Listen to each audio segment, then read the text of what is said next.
Shalom semuanya, menyapa Anda di program Bible Everyday. Dan hari ini kita sudah masuk di kitab perjanjian baru. Dan tentu saja kita akan belajar mulai dari Matius pasal yang pertama.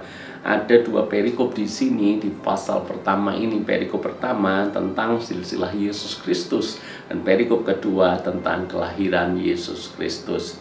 Ketika kita berbicara tentang penulisan, karena saya sudah puluhan tahun terlibat di dalam dunia kepenulisan, kami terlibat di dalam dunia penerbitan, maka sesungguhnya ada prinsip dalam menulis buku yang harus dipahami oleh seluruh penulis. Bagian awal buku harus dibuat semenarik mungkin. Tujuannya apa? Kalau bagian awal menarik, maka pembaca akan melanjutkan terus. Tetapi kalau bagian awal saja sudah tidak menarik, maka pembaca akan meletakkan buku itu dan tidak mau membacanya lagi. Jadi ini adalah prinsip di dalam dunia tulis-menulis yang harus dipahami. Bagian awal harus dibuat semenarik mungkin, membuat penasaran, membuat orang ingin meneruskan. Kalau kita membaca Matius pasal yang pertama, seolah-olah apa yang tertulis di sini kontradiktif dengan prinsip penulisan itu. Sebab di pasal pertama, di perikop pertama ini justru terlihat sedemikian membosankan.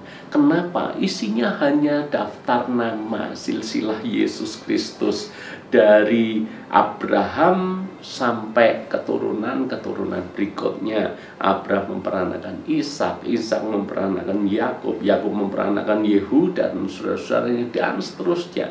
Membaca ini seolah kita hanya kayak membaca daftar pohon keluarga saja.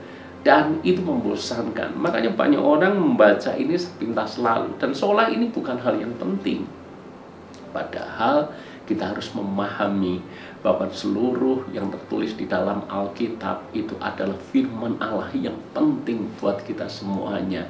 Kalau kita membiarkan Roh Kudus menerangi mata rohani kita, maka kita justru tahu ada berkat-berkat rohani tersembunyi di balik ayat-ayat yang mungkin terkesan membosankan ini. Seperti halnya Matius pasal pertama tentang silsilah Yesus Kristus.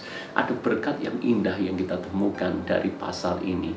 Pasal ini tidak hanya membicarakan tentang hubungan kekerabatan saja, tidak membicarakan daftar silsilah saja, tidak membicarakan nama-nama daripada nenek moyang Tuhan Yesus Kristus saja, tetapi justru kita mengetahui ada pilihan Allah di atas umatnya. Sebab ketika kita membaca nama-nama ini, kita akan menemukan beberapa nama yang ganjil. Kita akan ketemu dengan nama Rahab. Rahab adalah perempuan Sunda yang dia melepaskan dua orang pengintai Israel. Lalu kemudian di ayat yang sama kita menemukan nama Rut. Siapa Rut ini? Rut ini tentu saja adalah perempuan Moab yang kembali bersama dengan Naomi dan akhirnya dinikahi oleh Boas. Ini nama-nama perempuan asing, tetapi rupanya Tuhan memakai mereka, dan akhirnya dari garis keturunan mereka lah lahir Tuhan Yesus Kristus, Sang Mesias, Raja di atas segala raja. Apa makna rohani yang kita dapatkan melalui ayat-ayat ini? Yang kita dapatkan adalah tidak peduli latar belakang kita seperti apa, masa lalu kita seperti apa. Kalau Tuhan sudah menyatakan rencananya dan kita meresponi itu dengan sikap hati yang benar, maka kita lihat penggenapan rencana Tuhan sungguh indah adanya.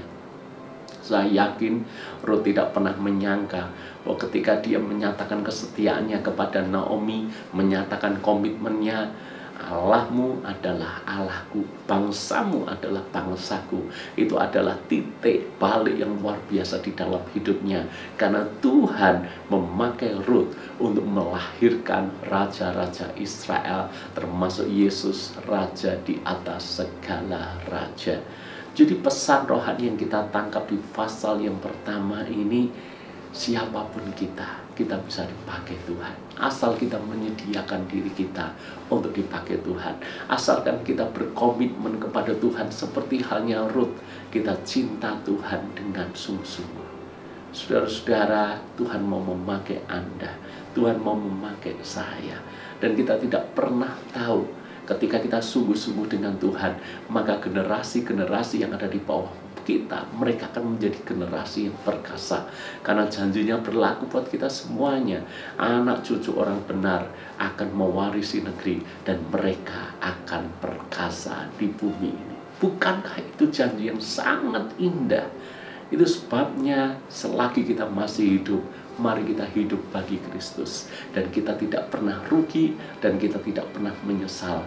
Sebab sebagaimana Rut akhirnya melahirkan generasi-generasi yang hebat berikutnya, demikian juga kita. Ketika kita cinta Tuhan, takut akan Tuhan, beribadah kepada Tuhan, melayani Tuhan, jangan pernah khawatir akan anak cucu dan generasi yang ada di bawah kita. Karena rencana Tuhan pun akan digenapkan sempurna di dalam hidup mereka. Silsilah Yesus Kristus tidak hanya berbicara tentang hubungan kekerabatan, tapi berbicara bahwa Tuhan punya rencana dalam kehidupan kita semuanya. Tuhan berkati.